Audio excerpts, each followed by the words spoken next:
Alright, hello. I am Time for Miracle, joined here by Forgotten Arbiter and Ensako. Today we are reviewing Arbiter's match for Steelsane in round 1 of MAG1. Skip ahead to the starting packs. Arbiter, would you like to walk us through your starting pack selection? Sure. Basically, for this matchup, I was practicing a lot of standard long range. For Steelsane, I wasn't really feeling comfortable in aggro yet. And looking at these packs, I think by far the best pack for standard for me is the Marksman Specialist on the bottom right with the fangs and the storm colors. Makes sense. Pretty standard pack. Honestly, I think it's just the best pack in general here. I would agree with that. Do you not like spiders in standard? No, I don't like spiders in standard, especially if I'm likely to face storm colors, which, Right, since I only have one storm color pack, it's pretty likely that Steelsane will end up with storm colors here. for sure. Do you feel that starting with storms in standard is pretty much always what you want, or do you think there's a better pack? Um, it's probably the best in standard. I think I agree with that. I have noticed that tarantulas sometimes don't die to two storm volleys as of the latest patch due to the attack nerf. So there is like maybe some merit to these. I think I watched like the latter half of this game. I've seen like the last turn, I think, or the next to last turn. Did you see any of this, Sako? Yeah, I've seen a little bit of the end as well. Okay. So round one, I do something a bit unusual with my Fang placement. In the end, I'm kind of deciding at the moment, but I decide to put round one late Fangs because I'm 100% sure Steelsane will not go aggro against me. Um, and so I think I'm relatively safe putting these fangs behind the tower round one, um, and knowing that I'm unlikely to get just sniped out by marksmen before my arclights and stormcallers can do anything. So it's definitely kind of a gamble, but this is something that you can maybe do if you know that your opponent is not going aggro or not playing their units further forward. And I am the red player on the top here. Steelsane is the blue player on the bottom. Yeah, I think that's a good I'm point you make. You're curious. like giga greedy, huh? But it definitely pays off if you know that they're positioned like this. I'm curious why you chose to go for arc lights instead of double crawler by, because usually you can go. Feels like you can go both ways. I think my theory with storm colors into tarantulas is that Arclight is just the best combo here. No matter what Steelsane buys here, it has a very high chance of allowing my storm colors to kill the tarantulas. Sometimes crawlers could run in and die instead. Um, I don't know. I used to always buy crawlers with the Fang Stormcaller starting pack, but I think I tend to like Arclights a little bit more specifically into tarantulas.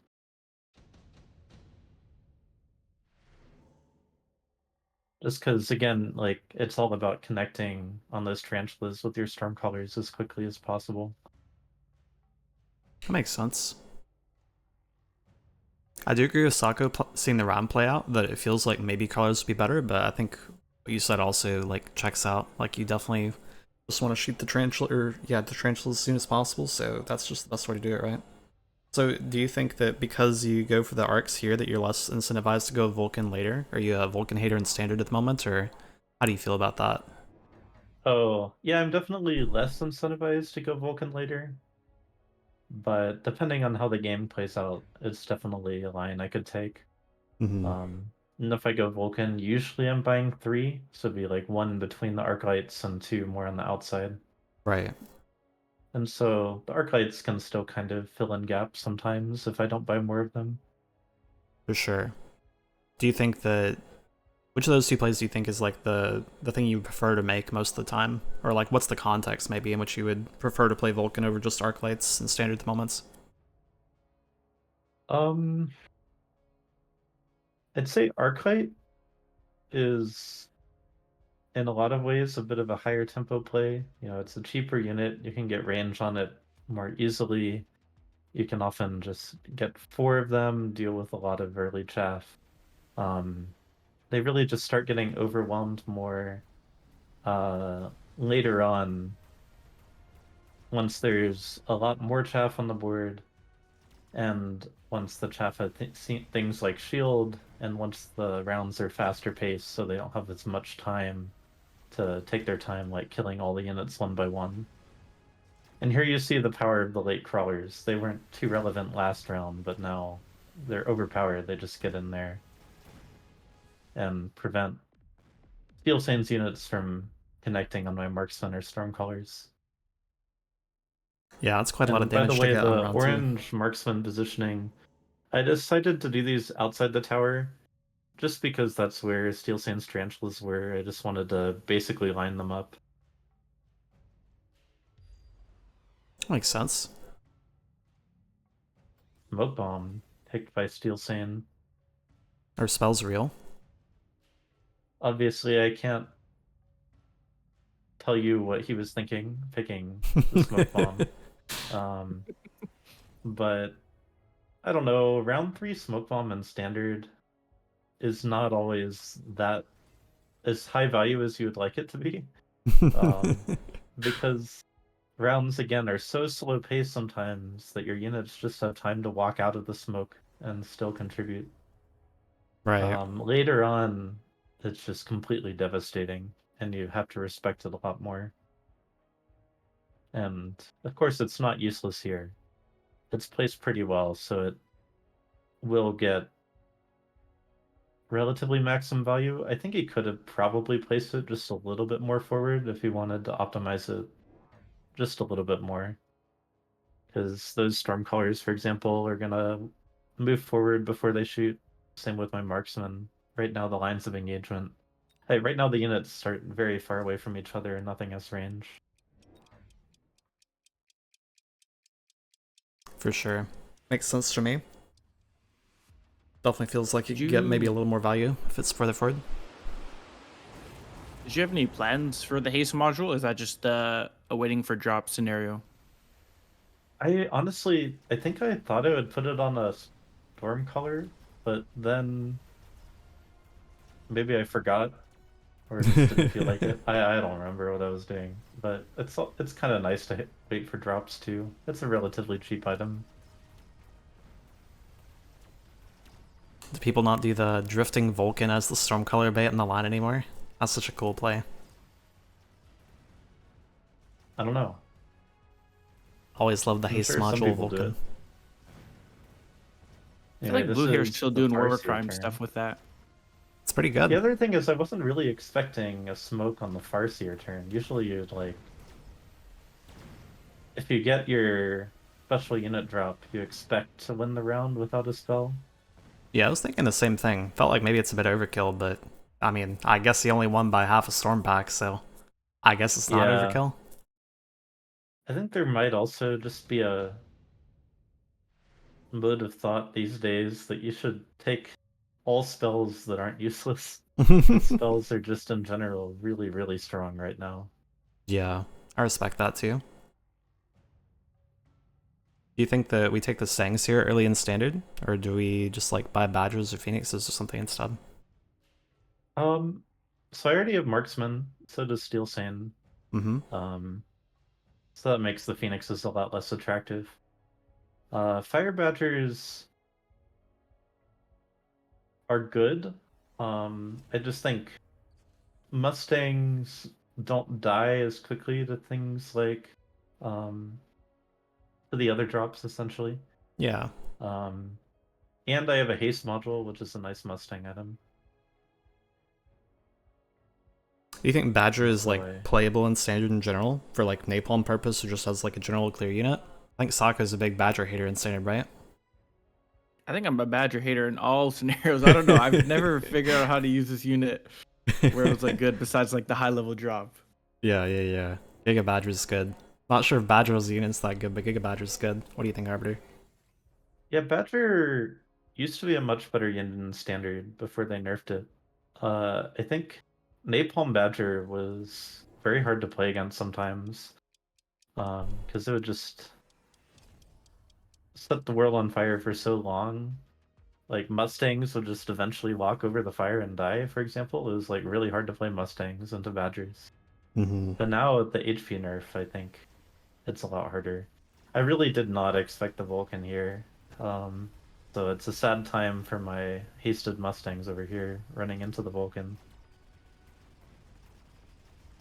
Yeah, one thing I'm thinking about from the smoke too is that Steelsane gets to farm the orange marksman XP too, right? On either his Vulcan or maybe his Mustangs or his Storms, like who knows what he wants it on, but whatever gets last hit, right? But it's definitely one nice upside for him of taking the smoke earlier.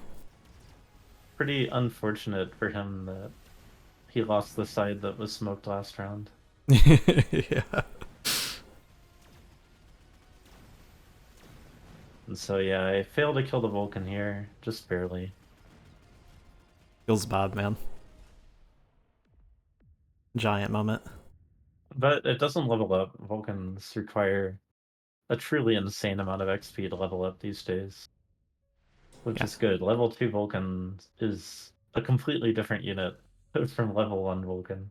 This is very true. I'm very glad Vulcans don't always level the turn their place now. Okay, so big choice here, I think. Underground Threat is an extremely efficient spell. It always does something. Like there's never a time that it's useless. Like even if the crawlers get cleared very quickly, it still makes half the team turn around and do nothing productive for like 10 seconds. And it just produces a lot of value in terms of like unit value to whole packs of crawlers. But then there's also a steel ball production line, which is one of the best items in the game. Just keeps on producing these extremely annoying units to deal with, at least for some team compositions. And so I decide, I guess this is the theme of the game, floating items. I float another item, and I figure it's round 5. There's a unit drop coming soon, surely. And one of them is probably a giant. So I just pick it up for next turn. Makes sense. I'm pretty sure I've heard you call it the best item in the game before, not just one of the best items. Maybe. There's definitely some context where it is. Mm-hmm. Do you think that like a mech ball production item in standard is a thing, or do you think that's like too investment heavy unless you have more than one copy of it? I think it maybe could be, but probably not usually. Mm-hmm.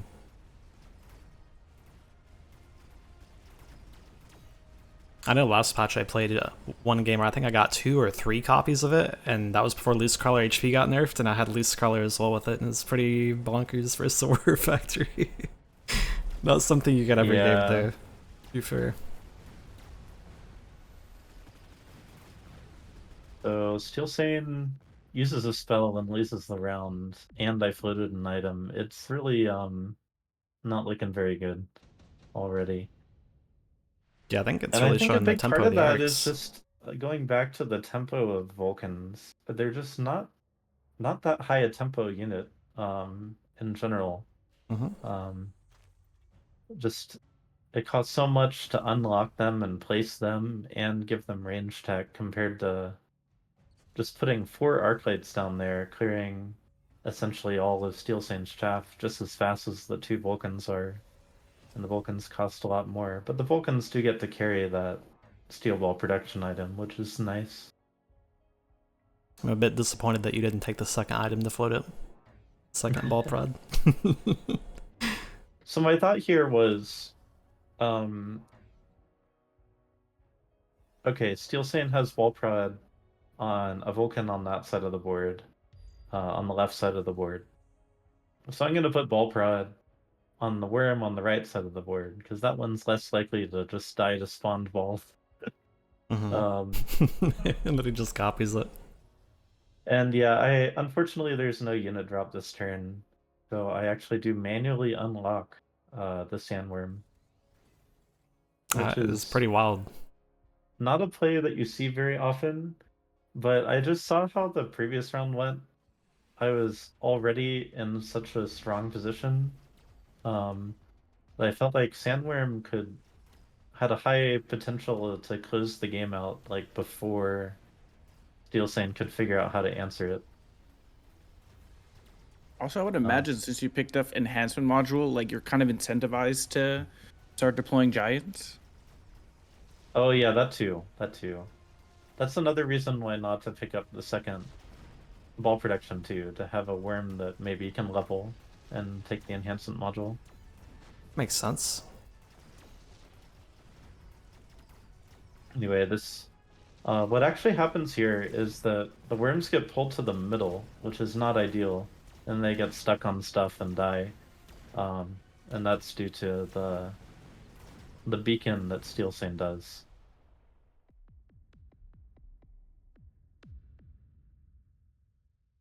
So maybe the worms needed to be further out towards the sides of the board, or needed to be beacon themselves to avoid that. Because I definitely rather the worms like just go towards the Vulcan. Makes sense for sure. You think This you ever is give a the tough worm a friend choice. here with the rhino, or is that too much overlap? I was considering the Rhino.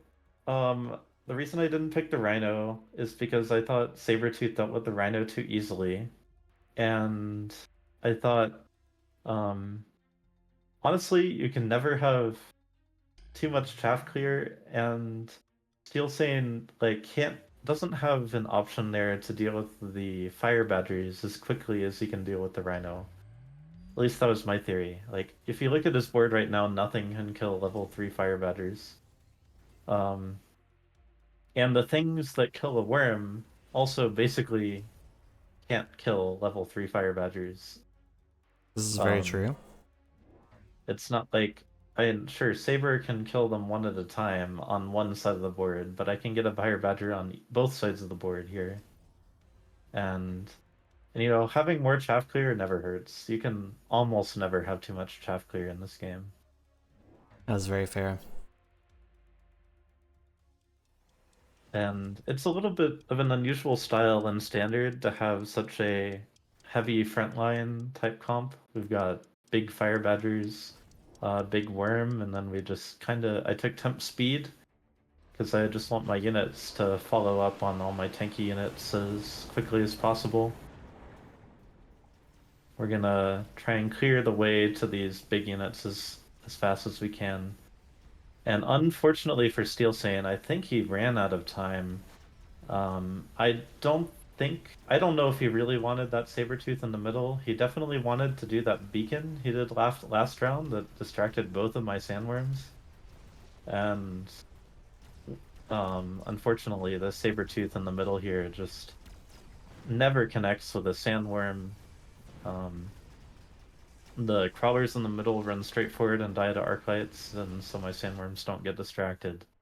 And I actually do well over 2,000 damage to win in one round from there. Yeah, you did like 3,000 to him. I think I saw just this very last round when I was watching it. I was super surprised seeing like this pre-battle board here with just the worms versus all of this, just like outright win like that. Definitely, like you said, it's the absence of this beacon and the presence of the saber in the middle where it's not shooting anything relevant, but man, that's crazy. You just kill him. He's like almost dead from full HP even, if he was even more healthy. Yeah, I'm curious what happens if Steelsane finishes the round and gets that crawler beacon down. Because I do think it would distract both of those worms and pull them directly into that Sabretooth. Um, and then maybe it should be able to kill, hopefully, both of them, depending on how the aggro works out. Yeah. Do you think that it's like worthwhile for you to invest in a beacon on one side? Like, I don't know which side it'd be. Maybe it's the ball prob one. I'm not sure. Just to like help you avoid getting pulled to middle here, or do you think that it's just like not worth it compared to like buying shields or tower enhancements or who knows what this round's. It might be. I honestly didn't notice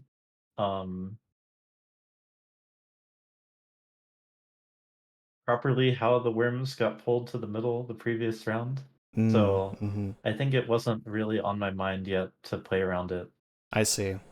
I see. Because that was my biggest question saying this is I'm just like, do we think the worm is just too far back to beacon it effectively, or what was the reason we didn't beacon? Yeah. I think beaconing worms is often a good play. There's a couple schools of thought around it. You can like beacon them in the back so they arrive even later, for example. Mm-hmm. You can beacon them on the outside to like dodge all the garbage and be more disruptive. Oh, that's kind of a cool idea. Try You to like, avoid the saber tooths. I don't know. It's a cool unit. There's a lot you can do with it, I think. for sure. I think especially the whole like way that it splashes things and how you can like manipulate where it's going to like pop up and splash towards with the beacon is sometimes very powerful with like sniping a tower through a Vulcan, like in this exact scenario. But you're too far back, I think, to actually get the beacon to go that far, and the Vulcan probably walks too far forward. But if you're like aggro positioned, sometimes you can work some magic. It's cool. Yep. In this case, I don't even know if fielding the smoke was too necessary, but if you get smoked, then sometimes like the next round is really, really painful. Yeah. Because if you know that the smoke is landed, then you can play around units having to walk through smoke. For sure. As it was, I could definitely just run through the smoke and none of my backline would be targeted. How do you feel this game plays out if like you're in this board state like a round or two from now? Are you like happy with how it's going to feel, or do you think this is like tempo only to make this worm line? I think the Badger is the most tempo only play. I don't know if the worms are tempo only. Um because worms are actually very awkward for Steelsane to build into a counter for.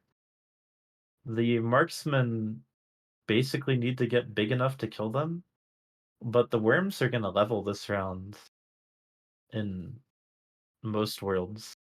Or at least one of them is, and then I can take armor to give them 50% more HP. And all of a sudden, how do you kill this thing? Yep, And that does then we seem to can be the start question. doing the beacon stuff that I mentioned to make them extremely hard to deal with using units like Melting Point. And what unit really does kill the worm? I'd say the scariest thing from there is War Factory. Um, so maybe if the game had continued, my primary concern would have to be War Factory. But I also don't know if I've seen Steelsane build War Factories. Very interesting. You know, Arbiter, yours is actually the second game that we saw on this tournament day where we ended up spectating late in the match because the previous one finished, and we saw a standard game with worms end on like the last turn, just like this. And I was also seeing quite a bit of worm like in late standard scenarios like this on ladder too, so really interesting to hear on that, because as you know, I don't play very much standard myself, so these are real questions, not just for the video. Interesting. Worm is very good, I think, right now in Standard. It's extremely hard to deal with. It does seem that way. Well, any final thoughts on this match, Soccer Arbiter? I would say, yeah, I think more people need to play worms because, yeah, like Arbiter is saying, like it feels like there's no efficient way to counter the worms because, like, usually people are Vulcan, Storm, Marksman, and then the Storms and the Marksman are or they're definitely not a solution to the worm, and the worm does a lot to distract it. So your options are Melter, Factory, and Fort, and like a Melter loses to replicate somewhat, and then Fort is sometimes hard to get going, and then Factory is obviously very expensive. So it feels like it's just more costly to counter unless you just have miraculously like big marksman or big bird. So it was very interesting to see. Against Smelter, you don't even need Replicate. In fact, I had ball production, which is insane against Melting Point. But even without wall protection, what often happens is if your worms come in late enough, then the chaff is already cleared. So the usual pattern is the worm pops out, it like attacks one thing, and then it goes back underground. And the melting point gets to hit it for like 3 seconds, and then it has to target something else, and then the worm pops up again and hits and is above ground for like 3 seconds. Like, even if you don't have replicate, the melting point can't kill it fast enough while it's above ground. It takes some more bursty in it often to kill a worm.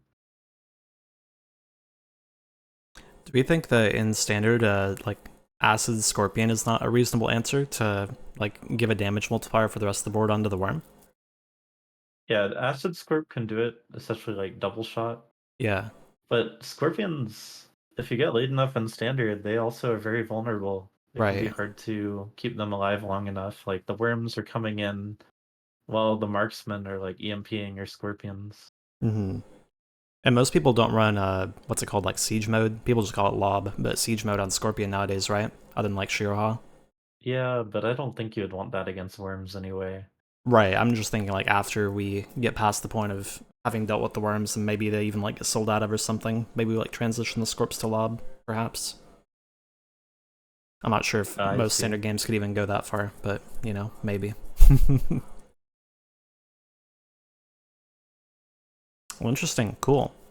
Very excited to see how standard meta like manages to solve worms in the future. Yeah, it's an interesting problem. And it's also interesting the whole problem of like when do you want to go Vulcans? When can you afford to go Vulcans? I've definitely had some quick losses where I decided to go Vulcan into a saber drop and it did not work out at all. Yeah. Yeah, Saber's looking really strong as of late, especially for aggro. Awesome. Well, great commentary. Anything else you guys would like to add before we wrap it up? All right. Well, in that case, we will go ahead and end the recording here.